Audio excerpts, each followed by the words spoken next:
A neve cai em flocos grossos e macios enquanto eu dirijo pelas estradas sinuosas de Vermont.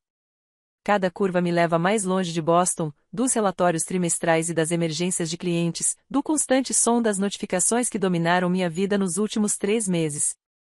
A cada milha percorrida, meus ombros relaxam um pouco mais. 10 dias, sussurro para mim mesma, as palavras embaçando o ar frio dentro do carro. 10 dias de silêncio absoluto. O relógio do painel marca 14h17. Estou fazendo um bom tempo, melhor do que esperava, considerando o clima.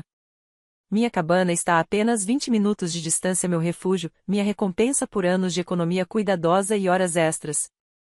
Diferente da maioria dos meus colegas, que gastam seus bônus em fins de semana luxuosos em Nova York ou bolsas de grife, sempre joguei a longo prazo. 2 propriedades aos 32. Nada mal para uma gerente de marketing de origem classe média, sem herança ao menos financeira. O peso da responsabilidade, esse sim, foi herdado em abundância. As árvores que margeiam a estrada vestem grossos casacos brancos, galhos curvados sob o peso. Sei bem como é essa sensação. 5 anos cuidando de Tessa me ensinaram muito sobre carregar fardos. Amo minha irmã, mas o Natal sempre foi um desafio. Sua carência cresce junto com as festas, suas exigências por atenção se multiplicam como as luzes piscando pela cidade. Este ano, escolhi a mim mesma. 10 dias de solidão.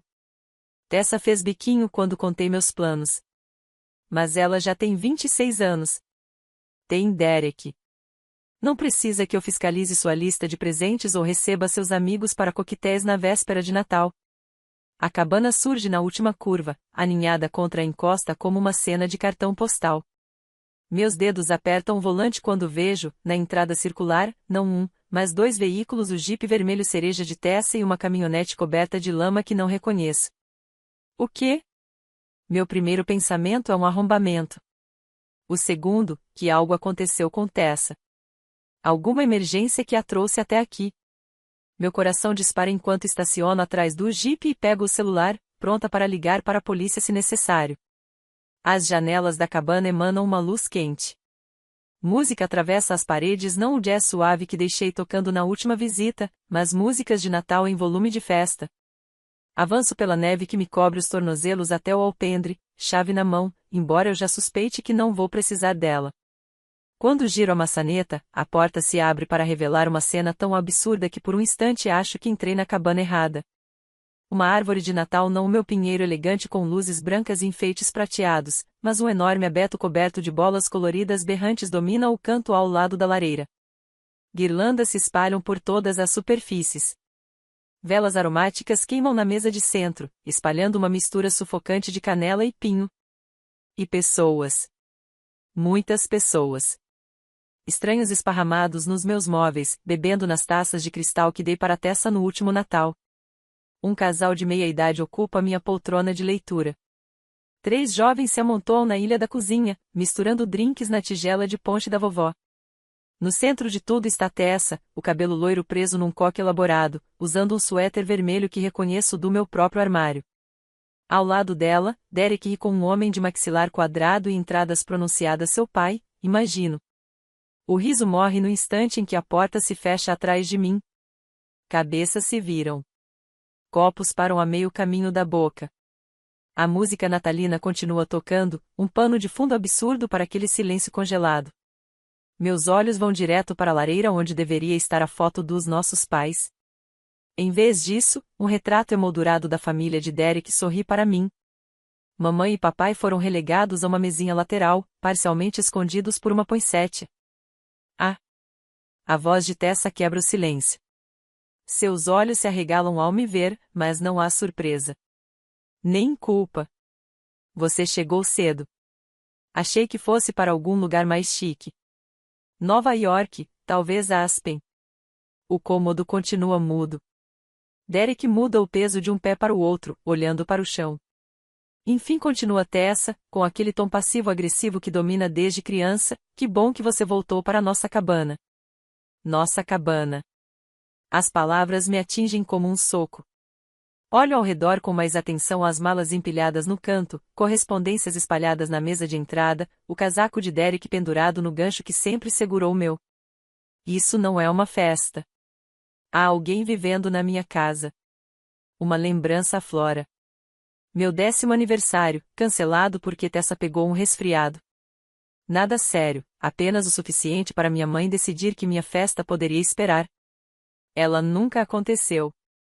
Proteja a Tessa, a voz de mamãe ecoa na minha mente. Ela é mais fraca que você. Precisa de mais cuidado. Passei a vida inteira absorvendo essa mensagem, colocando as necessidades de Tessa acima das minhas. O padrão foi criado cedo, reforçado todos os dias, até o sacrifício se tornar meu modo natural de existir.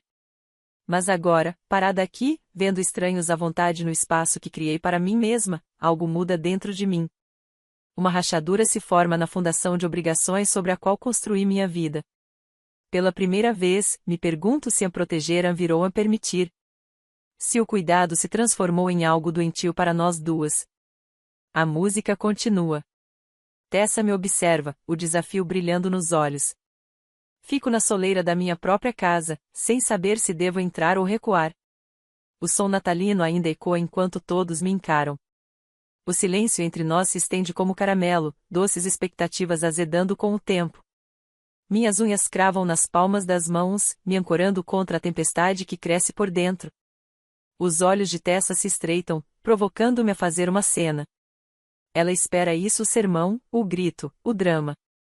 Nossa velha coreografia, ela testa os limites, eu explodo, e ela se faz de vítima diante da minha reação exagerada. Mas não hoje. Percorro o cômodo com o olhar, registrando cada invasão. Os pais de Derek ocupam minha poltrona de leitura, taças de vinho equilibradas nos braços do móvel, onde logo ficarão marcas circulares. Seus rostos passam da animação festiva à preocupação confusa conforme os segundos correm. A mulher June, lembro-me da apresentação no casamento de Tessa, fecha o cardigã contra o peito, como se fosse uma armadura.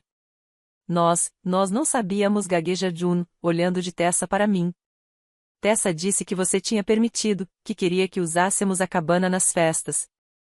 Um riso amargo ameaça escapar. Claro que ela disse isso. Derek fixa o olhar no chão, ombros curvados. O polegar roça o fecho do relógio, um tique nervoso que já notei em reuniões de família. Ele sabe. Ele sempre sabe quando Tessa mente, mas nunca a impede. Eu acredito em vocês, digo, com a voz firme apesar do tremor no peito. Falo diretamente com June, o marido, ignorando completamente minha irmã. Mas vou deixar claro, vocês têm 24 horas para deixar esta casa e colocá-la exatamente como estava. A temperatura do ambiente parece cair 10 graus. Um copo tilinta contra a mesa quando alguém o apoia depressa demais. Se não estiver impecável quando eu voltar, chamo a polícia. As palavras saem sem raiva, sem veneno, apenas fatos, ditos com calma. Tessa congela, a taça parada a meio caminho dos lábios. Isso não faz parte do nosso roteiro. Eu devia estar gritando, implorando, negociando, oferecendo o combustível emocional que ela tanto deseja. Mas fico imóvel. Não digo mais nada. O silêncio fala por mim, onde o grito jamais conseguiria. Eu não fazia ideia de que ela seria capaz disso. Derek murmura, finalmente levantando o olhar. Há arrependimento genuíno em seus olhos, mas é tarde demais. Quantas vezes ele já se desculpou pelo comportamento dela sem nunca realmente impedi-lo? June se levanta rápido, cutucando o braço do marido. Devemos arrumar nossas coisas, Richard diz, com aquela polidez tensa de quem só quer escapar de uma situação desconfortável. Ela começa a recolher os pertences espalhados, lançando olhares apreensivos para Tessa. Os outros a imitam, deixando taças pela metade e biscoitos de Natal mordidos sobre os pratos. Ninguém me encara, ninguém, exceto Tessa, cujo espanto se transformou em algo mais próximo do medo.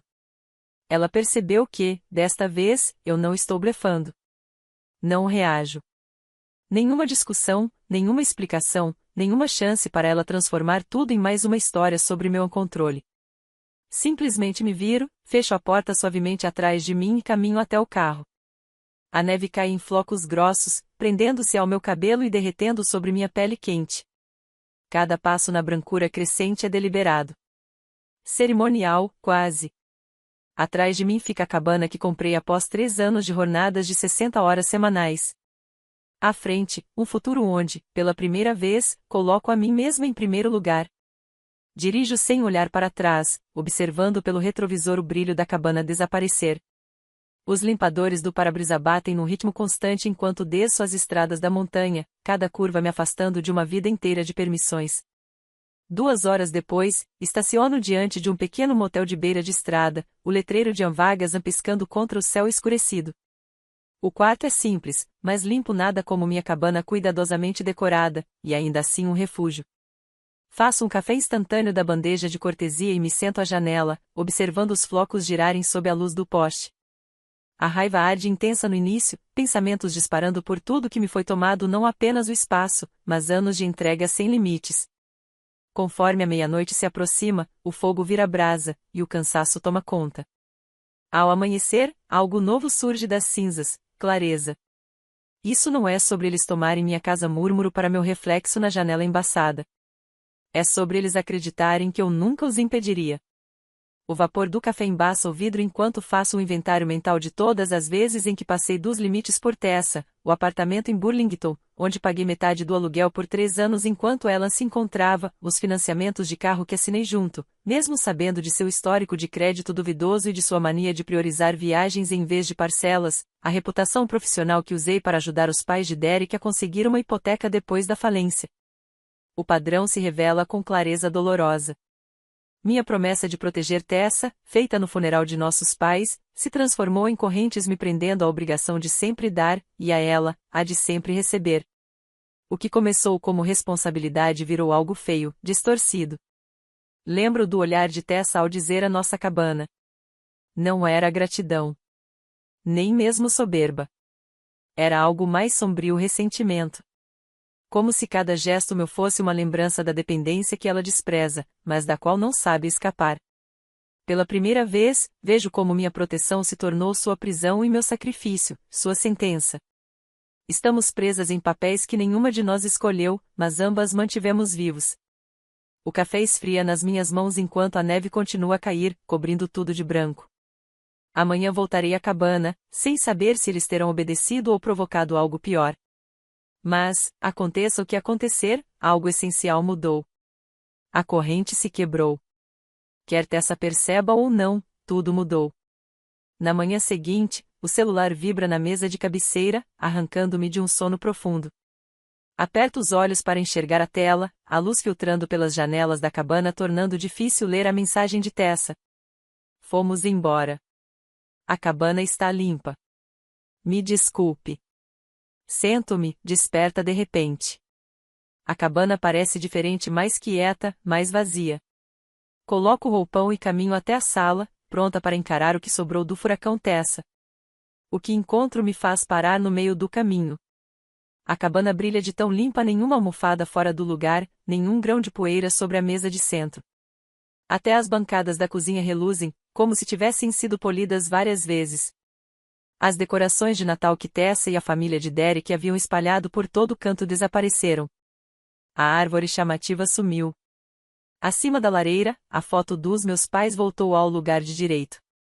Aproximo-me, notando como está perfeitamente centralizada, como se alguém tivesse medido com régua. O vidro está tão limpo que quase some. Percorro os cômodos um a um, encontrando tudo restaurado à condição original. A imobilidade é quase sobrenatural, como se nada tivesse acontecido ali, como se a invasão nunca tivesse existido. A única prova de que estiveram aqui é essa perfeição inquietante. Esse exagero que fala de culpa. Mais tarde, acendo uma lareira e abro uma garrafa de Cabernet que vinha guardando para uma ocasião especial. Esta parece ser uma. Sento-me na minha poltrona favorita e ergo a taça para o cômodo vazio. Aos limites sussurro. As chamas dançam no fogo, lançando luz quente pela sala, minha sala. Pela primeira vez em anos, vivo um feriado sem o peso da obrigação sobre os ombros, sem a culpa que sempre acompanha cada instante que reservo para mim. Essa paz tem gosto de vitória. Saboreio o vinho devagar, deixando o sabor permanecer na boca. Algo mais profundo que uma simples satisfação momentânea começa a florescer dentro de mim. Não se trata apenas de vencer uma batalha contra Tessa, trata-se de reconquistar minha própria vida. Os dias seguintes passam em silêncio e reflexão. Analiso o padrão que moldou nossa relação desde a morte de nossos pais. Todas as manhãs, sento-me junto à janela com uma xícara de café, observando a neve cair sobre os pinheiros enquanto revisito mentalmente cada vez em que alimentei a dependência de Tessa. O aluguel com desconto do apartamento dela. Minha justificativa era que ela precisava de ajuda para começar. As prestações mensais do Jeep Compass convenci a mim mesma de que era mais seguro que o carro antigo. O cartão de crédito com meu nome como fiadora só até ela criar um bom histórico, eu dizia. Agora, com distância e clareza, percebo como minha compaixão sem limites gerou um senso de direito. Cada ato de generosidade deixou de ser presente e virou expectativa. Cada sacrifício me reforçou a ideia de que as necessidades dela estavam acima das minhas. Um plano começa a se formar metódico, necessário. Não vingança, não há prazer no que vem a seguir, apenas uma desconstrução sistemática das estruturas doentias que ajudei a erguer. Abro o laptop e começo. Primeiro, um e-mail para o administrador do imóvel de Tessa, encerrando o acordo em que eu subsidiava o aluguel. Depois, uma ligação para a financeira do carro, cancelando os pagamentos automáticos do Jeep. Em seguida, redijo cartas formais encerrando minhas garantias em seus cartões de crédito e contas de serviços. A correspondência permanece profissional e contida sem explosões emocionais, sem acusações. A partir deste momento, não serei mais responsável por essas obrigações. 3 dias depois, a primeira consequência chega na minha caixa de entrada. O assunto diz: Tessa Miller está atrasada no aluguel. Meu dedo paira sobre o botão de excluir. O velho hábito sussurra que devo intervir, resolver, proteger Tessa das consequências. Em vez disso, digito: siga o contrato. Envio o aviso de inadimplência de 14 dias. Pauso antes de acrescentar: prossiga com o despejo, se necessário. Sem exceções. Depois de enviar o e-mail, sinto o conhecido aperto de culpa no estômago. Respiro fundo e lembro a mim mesma que isso não é crueldade, é necessidade para nós duas. 3 semanas depois, outro e-mail chega: recolhimento de veículo concluído. Em anexo, uma foto do Jeep branco de Tessa sendo colocado em um caminhão guincho. A neve cai ao redor, no crepúsculo cinzento. Excluo o e-mail sem responder, sentindo apenas uma aceitação silenciosa. A culpa diminui, substituída por algo que parece força. No último dia do meu retiro, reorganizo a cabana. Abro armários e gavetas, encontro objetos que Tessa deixou ao longo dos anos: um cachecol pendurado num gancho, brincos esquecidos na prateleira do banheiro, romances com páginas marcadas empilhados ao lado da cama de hóspedes. Reúno tudo em uma caixa que enviarei para o endereço dela. Movo os móveis, mudo o layout para se adequar melhor às minhas preferências. Troco as almofadas, penduro novas obras, crio um cantinho de leitura no canto onde a família de Derek amontoava as malas. A cada ajuste, o espaço se transforma, tornando-se verdadeiramente meu. Ao pôr do sol da última noite, fico no centro da cabana. O espaço físico agora reflete os limites que estabeleci na minha vida, claros, intencionais e necessários. Pela primeira vez em anos, posso respirar sem o peso do ressentimento. A cabana não é mais apenas uma casa, é liberdade. Um mês passa como areia por uma ampulheta, cada grão marcando um dia em que o telefone não toca. O silêncio parece estranho depois de anos atendendo às necessidades constantes de Tessa. Preencho o vazio com prazeres simples, leio livros que estavam empoeirados no criado mudo, faço aulas de culinária, reencontro amigos que já tinham parado de me chamar para programas de última hora. Meu celular vibra sobre a mesa de centro. O nome de Tessa aparece na tela. A paz que construí vacila como água agitada. Penso em deixar cair na caixa postal, mas o hábito vence. Regan. A voz dela se parte ao pronunciar meu nome. Graças a Deus você atendeu. Aproximo o telefone do ouvido. O que houve? Tudo. As palavras saem como uma enxurrada. A mãe do Derek me chamou de preguiçosa, disse que eu não contribuo em nada. E ele ficou calado. Não me defendeu. Ouço portas batendo ao fundo, passos apressados. Depois ele também começou. Disse que eu preciso crescer, arrumar um emprego, que não posso esperar ser sustentada para sempre. A respiração dela falha. Ele falou da cabana, disse que o envergonhei diante da família dele. O velho alarme soa dentro de mim. A energia familiar pulsa nas veias, o impulso de consertar, de acalmar, de resolver tudo por Tessa. Encosto a palma na janela fria, observo os flocos de neve derreterem no vidro. Por favor, rega, ela sussurra, na mesma voz suplicante que sempre me dobrava desde a infância. Eu só preciso de mais uma chance. Me ajuda a consertar isso. Fala pro Derek que estou tentando. Me deixa ficar com você por um tempo, até as coisas se acalmarem. Fecho os olhos. O padrão se revela com uma clareza dolorosa: a crise, o pedido, o meu resgate, a gratidão temporária que logo se transforma em expectativa e, por fim, em ressentimento. Um ciclo que repetimos por toda a minha vida adulta.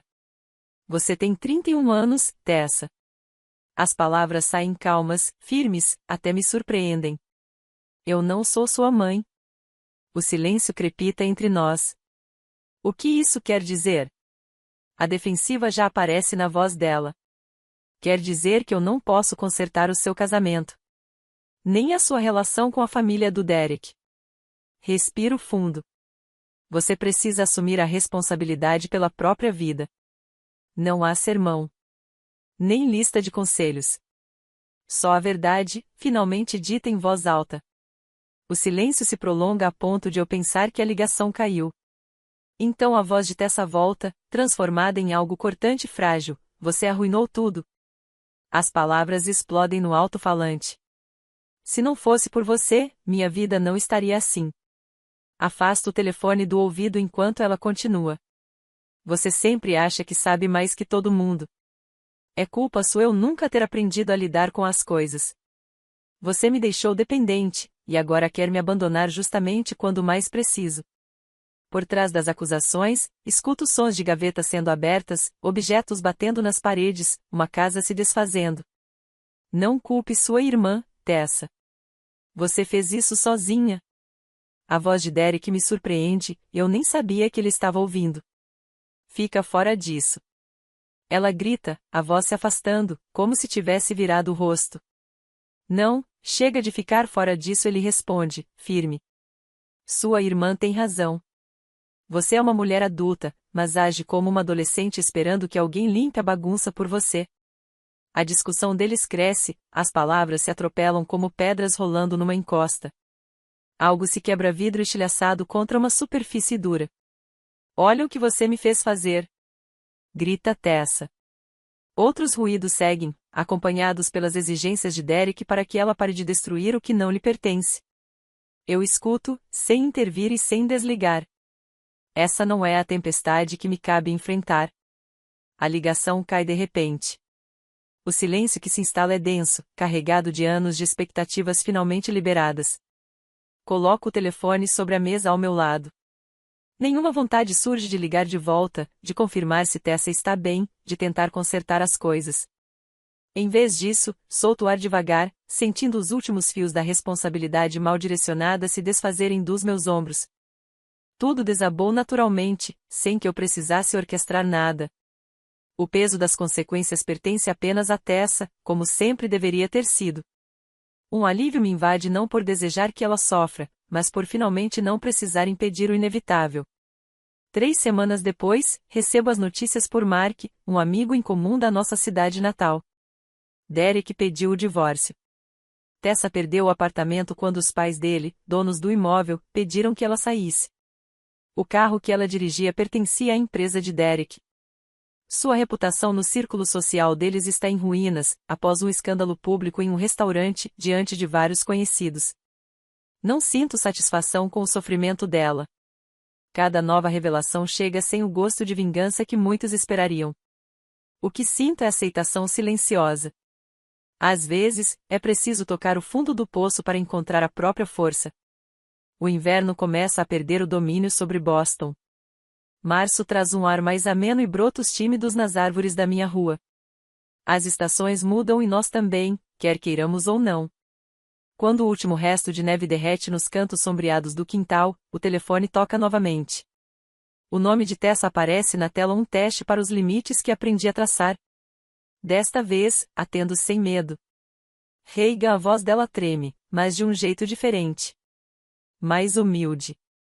Menor. Me desculpa. Só me dá mais uma chance. Fico à janela, observando um sabiá recolher gravetos para o ninho. A primavera chega, trazendo consigo a promessa de recomeços, mas apenas para quem está disposto a construí-los com as próprias mãos. Estou ouvindo, digo, e é verdade. Pela primeira vez em nossas vidas adultas, ouço minha irmã de verdade sem correr para salvá-la. O que acontecer depois dependerá inteiramente dela. 3 dias depois, a luz da manhã atravessa as janelas da cabana, revelando partículas de poeira dançando como lembranças no ar.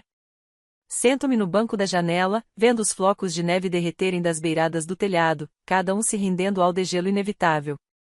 O lago ao fundo começa a se libertar de sua crosta de gelo, revelando pontos de clareza como a névoa que se dissipa da minha mente nas últimas semanas. Tessa está sentada à minha frente, as mãos em volta de uma caneca fumegante de café. 3 meses de silêncio entre nós, quebrados por uma ligação que surpreendeu as duas. Nenhuma briga na cabana naquele dia. Nenhum confronto dramático. Apenas eu, virando o carro e voltando para Boston, deixando Tessa lidar sozinha com as consequências das próprias escolhas, pela primeira vez. Você está diferente, ela diz, me observando com a atenção cuidadosa que normalmente reserva para possíveis vantagens. Eu estou diferente, respondo, e as palavras saem fáceis, sem o tom defensivo que antes as acompanhava. Ela passa o dedo pela borda da caneca, procurando a melhor forma de começar. Reconheço o gesto prelúdio de um pedido, de uma necessidade, de mais um peso que ela espera colocar sobre meus ombros. Mas algo mudou entre nós, um reajuste na balança que sempre pendeu para um lado só. Eu costumava ser o lugar para onde você voltava, digo suavemente, surpreendendo-me com a sinceridade tranquila da frase, a rede de segurança sempre pronta para te amparar. Os olhos dela se arregalam um pouco. Esse não é o roteiro de sempre.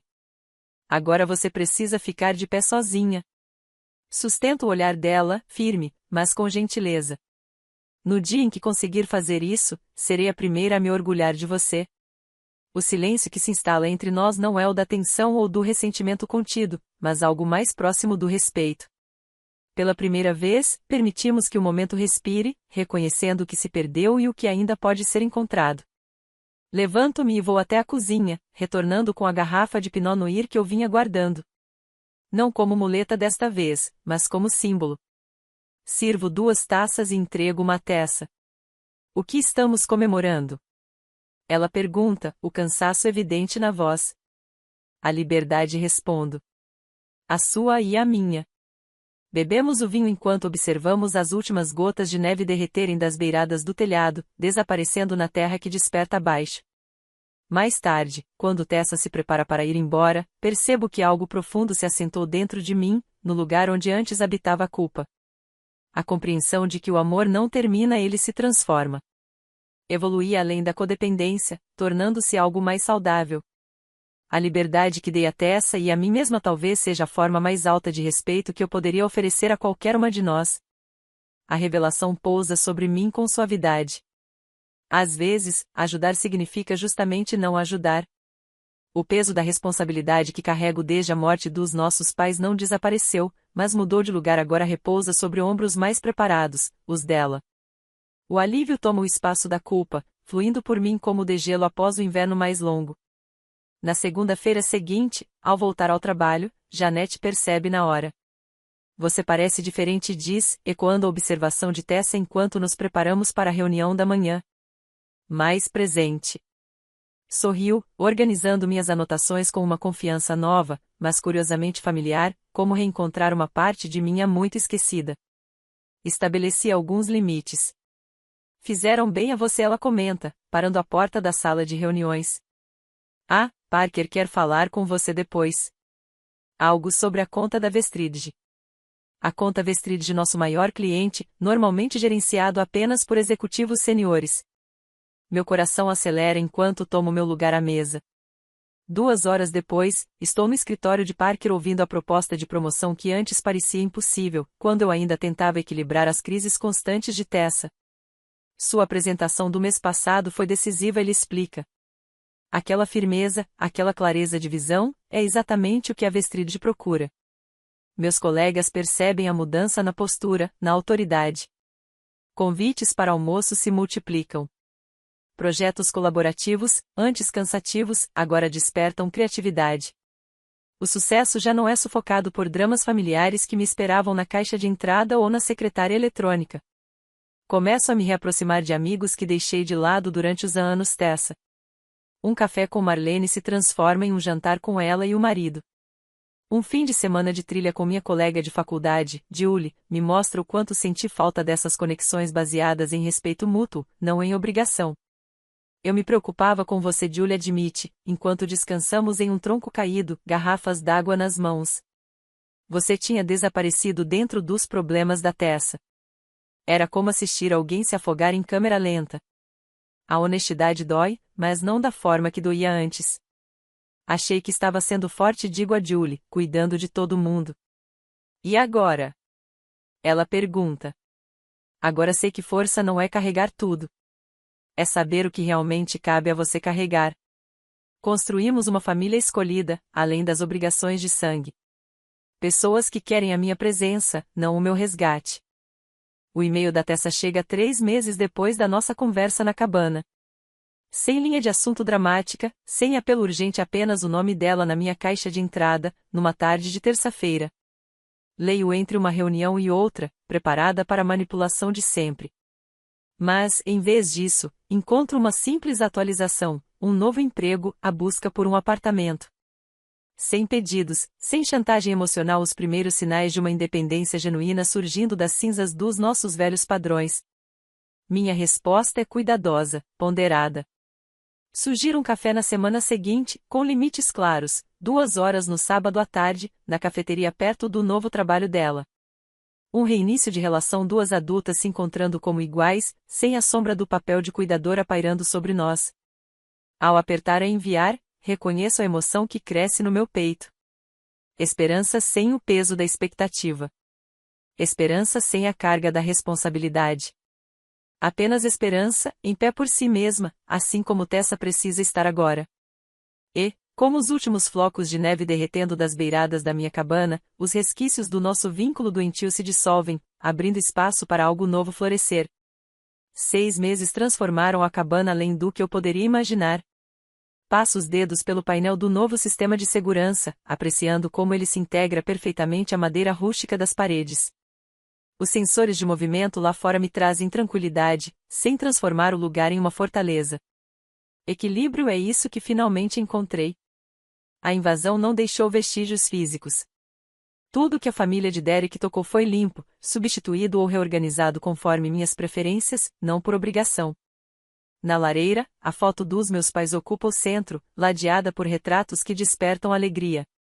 Eu no topo do Monte Washington no outono passado, rindo com colegas no retiro da empresa, e uma foto espontânea minha pintando a cozinha de vermelho Cabernet porque eu quis, não porque alguém aprovou. Acendo uma vela perfumada lavanda e cedro, minha combinação favorita, que Tessa sempre dizia lhe causava dor de cabeça, e observo a sala de estar. Agora, os móveis estão dispostos para valorizar a vista das montanhas de Vermont, e não a posição da TV. Minha coleção de romances policiais de primeira edição preenche a estante, em vez de ficar escondida para dar espaço às preferências dos outros. Cada detalhe reflete escolhas autênticas, não concessões. O alarme do celular toca. Os convidados chegam em 30 minutos, meu primeiro jantar aqui desde que recuperei o espaço. 8 amigos do trabalho e do grupo de trilhas vão encher a cabana de conversas. A mesa está posta com pratos antigos e descombinados que encontrei em brechós de cidade pequena, um toque que teria horrorizado o senso de etiqueta de Tessa. Mais tarde, a cabana vibra com risadas. Taças de vinho se chocam quando Lauren ergue um brinde. A Reagan, diz ela, com voz calorosa, que nos lembra da importância dos limites, da coragem e da família que escolhemos. 8 taças se erguem em uníssono. A aprovação nos olhos deles não pesa, é apenas reconhecimento. Essas amizades não exigem nada além de autenticidade. Marcos, o diretor criativo da empresa, se inclina na cadeira. Meu colega de quarto tentou reorganizar minha coleção de discos por cor em vez de artista na semana passada. Quase pediu o divórcio. Eu. Todos riem, inclusive eu. 6 meses atrás, um comentário sobre colegas de quarto problemáticos teria me lançado em uma espiral de ansiedade, revivendo as lembranças da invasão de Tessa. Hoje, é apenas uma piada entre amigos. A mesma situação, mas com uma resposta emocional completamente diferente. Depois da sobremesa, enquanto todos se reúnem perto da lareira com novas taças de vinho, eu me afasto para a cozinha, um espaço para respirar, outro limite que aprendi a criar sem me desculpar. Através da porta, observo meus amigos rindo, existindo confortavelmente no meu espaço sem consumi-lo. O contraste com a família de Derek, que antes se espalhava possessivamente por esses mesmos cômodos, não poderia ser mais evidente.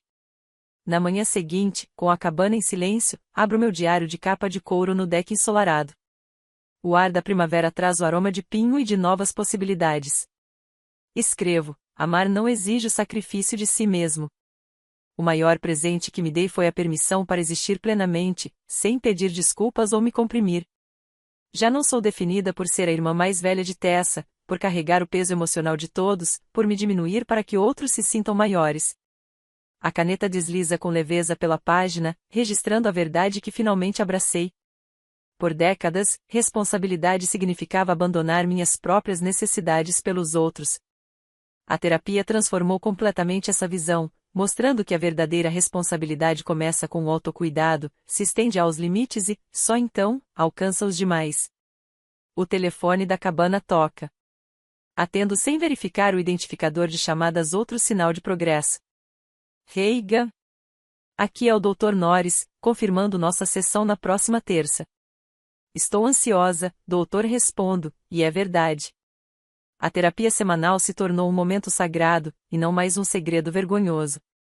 Temos desvendado padrões familiares que atravessam gerações, o complexo de mártir que passou da minha avó para minha mãe e para mim, a forma como Tessa aprendeu a impotência como papel no drama da nossa família.